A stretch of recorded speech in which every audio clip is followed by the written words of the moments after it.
Kinben Book 5, Chapter 37. Malakas na cheer ang kumawala sa loob ng venue matapos ang ginawang pasa ni Mendez sa kanilang sentro na si Magbuo. Dinaanan lang naman ng bola ang mga nakaharang na kalaban at sa larong ito ay walang ibang ginawa ang pinakamaliit na player kundi ang magpasa at gumawa ng mga plays para sa kanyang mga kasamahan. Ikalawang talo na ng Marinduque at masakit ito para sa quotient nila. Sambin na nga lang ni Roy Bendawis, isa sa player ng Romblon. Masyado raw maganda ang laro ng Kalapan ngayon. Nakita rin nga niya ang itsura ng mga taga Marinduque, lalo na nga si Sus at Ron. Alam kasi niyang sa oras na maging pangit ang resulta ng team ng mga ito sa ligang ito, ay bubuwagin na ng provincial government nila ang kanilang kupunan. Ang paghingal na may kasamang pagbagsak ng kumpiyansa sa mukha ng team captain ng Marinduque na si Sus ang tila senyales na tanggap na nila ang kanilang ikalawang pagkatalo. Napatingin na nga lang ito sa scoreboard at ngayong papatapos na ang ikatlong quarter ay mahirap na raw habulin ng ganito kalaking lamang ng kalaban. Napaseryoso na lang siya nang may kamay na tumapik sa balikat niya ng sandaling iyon. Katulad niya, pinanghihinaan na rin ng loob si Macapagal dahil sa lakas ng larong ipinapakita ng Kalapan laban sa kanila.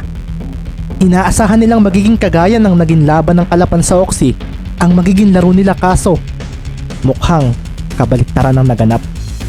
95-64 ang score at wala pang fourth quarter na nangyayari. 31 ang lamang ng Kalapan City na nagpabagsak din ng kumpiyansa ni Coach Velasquez. Napatingin naman nga si Ricky sa kanilang mga kalaban at ramdam niya ang pagbaba ng kumpiyansa ng mga ito. Kailangan pa naming ma-maintain ang laro namin. Kung ano man ang naiisip nila ay labas na kami roon. Sabi na nga lang ng binata sa sarili at huminga siya ng malalim matapos tumingin sa oras. May natitira pang 1 minuto sa third quarter. Nasa Marinduque nga ang possession at hinarangan agad ni Mendez si Manzano nang itawid nito ang bola. Isang mahigpit na depensa nga rin ang ipinakita ng Kalapan sa mga nakamaroon. Makikita nga ang bantay saradong depensa ni Dre Sanchez kay Macapagal na hindi na basta makapuntos dahil dito. Ang sentro namang si Luzon ay hindi na rin basta makakilos sa painted area dahil masyado raw mabilis para sa isang center ang katapat niyang si Magbuo. Mas naging mahirap din nga ito para sa natitira nilang kasama na walang magawa kina Markili at Tristan Agoncillo. Napaatras na nga lang si Manzano nang biglain siya ng lapit ni Mendez. Walang pagbabago sa ekspresyon ni Mendez. Masaya pa rin siyang naglalaro. Kung sa bagay, mas malakas ang team nila kung ikukumpara sa amin. Pasensya ka na, Sen. Hindi namin kayang buhatin ang team natin para manalo. Mula naman sa bench ng Marinduque ay naroon ang nakakabata niyang kapatid na nakatayo habang pinagmamasdan ang kanyang kuya. Napakuyom siya ng kamao. Ayaw niyang matalo sila, mabubuwag ang team nila. Ito pa naman daw ang unang taon ng pagsali niya sa ganitong liga. Ang unang taon na magiging kakampi niya ang kanyang kuya sa isang liga na wala sa Marinduque. Gagalingan ko, kuya. Gusto kong maging kagaya mo, iyong nire-respeto, maraming humahanga. Napahinga siya ng malalim at dito na niya sinigawan si Sus. Kuya, okay lang na matalo.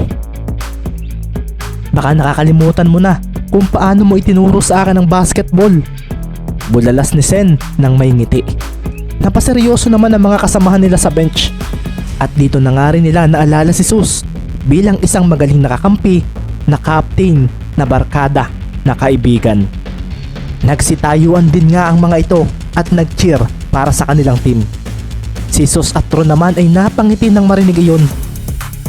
Napahinga nga ng malalim si Manzano at unti-unting napatingin kay Mendez na dumedepensa sa kanya.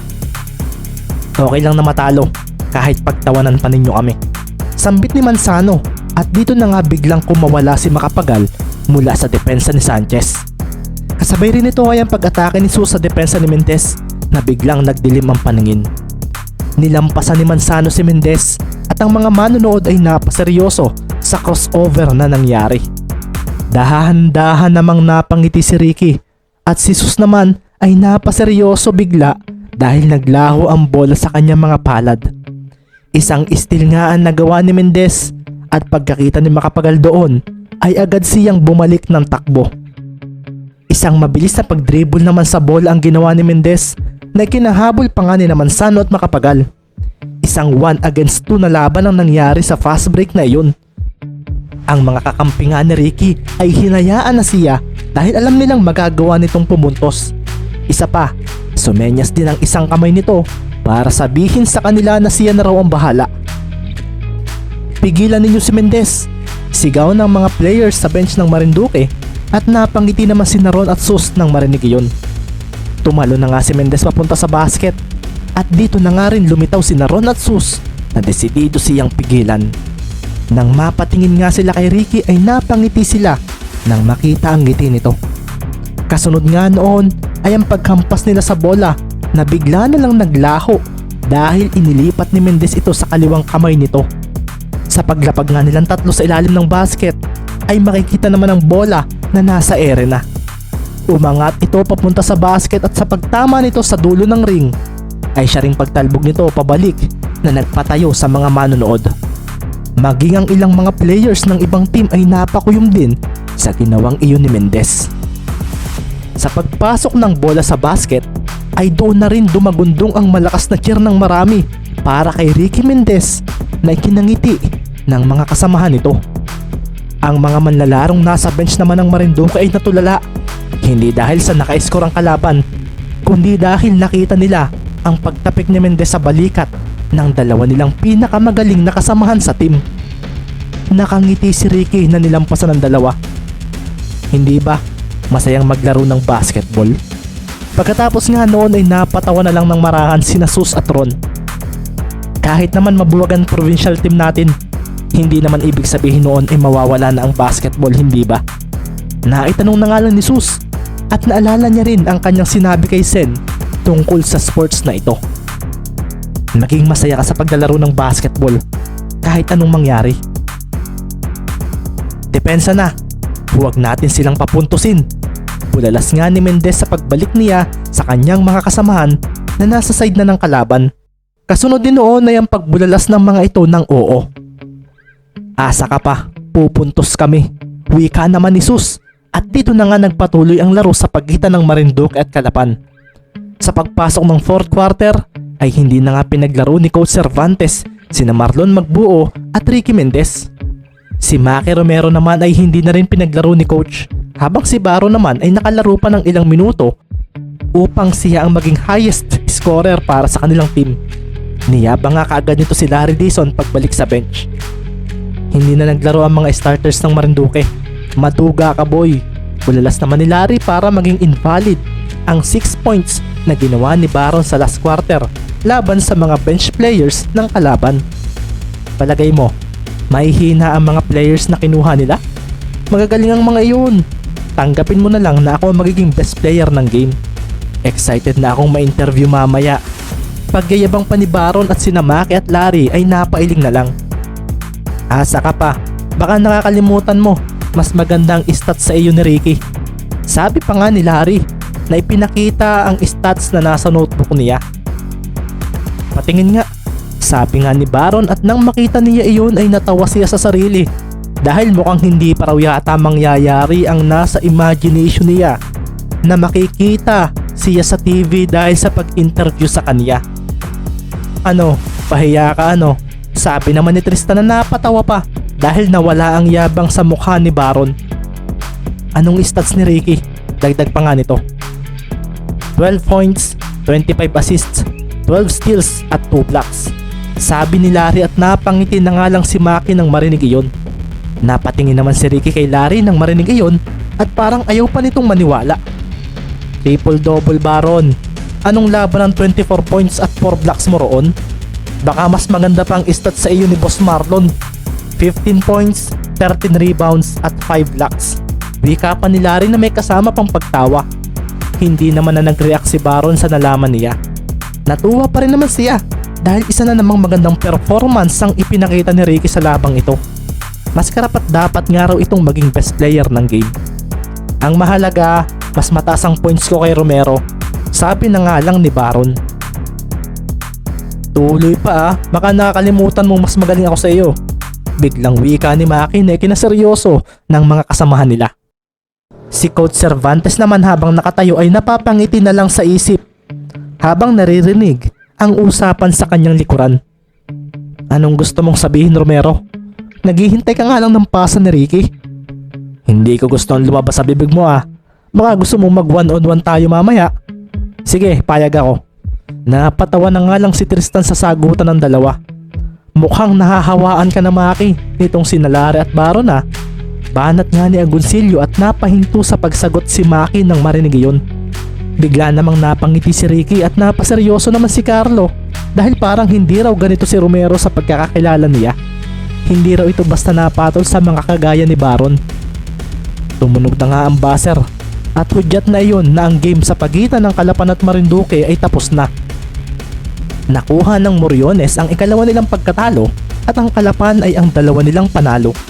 Natapos ang laban sa score na 122-84. Hindi pa rin kasi nahinto ang malakas na offensive game ng Kalapan dahil nasa loob ng game sina Flores, Sanchez at Suarez. Masaya pero may malungkot sa mata na humarap ang team ng Marinduque sa tumalo sa kanila nang makipagkamay na sila sa isa't isa. Naroon nga si Larry na napaseryoso nang makaharap si Ron Macapagal. Kasama nga nito si Ricky at dito na nga nagsalita si Larry tungkol sa babaeng GF nito. Pasensya na pre sa nangyari noong nakaraan. May gusto lang kasi ako sanang itanong. Nasabi na sa akin ni Ricky kanina iyan matapos ang halftime. Nakabalik na ng Marinduque si Christine. Sinabi nga sa akin ni Ricky na mabait ka raw. Kaya pasensya na rin sa pagtulak ko. Hindi ko rin girlfriend iyon. Pinsan ko iyon. Kung gusto mo siyang makausap, ibibigay ko sa iyo ang contact number niya. Type mo ba? Seryosong tanong ni Ron Macapagal na ikinalunok ni Larry dahil ito na naman daw ang nakakatakot na datingan nito. Hindi. May gusto lang akong malaman. Isa pa, baka magselos ang girlfriend ko sa Mindoro. Natatawang wika ni Larry na ikinaseryoso ni na Martin at Baron na pasimpleng nakikinig. Huwag kang mayabang babalo, wala kang syota. Panira ni Baron ay kinatawa bigla ni Ron.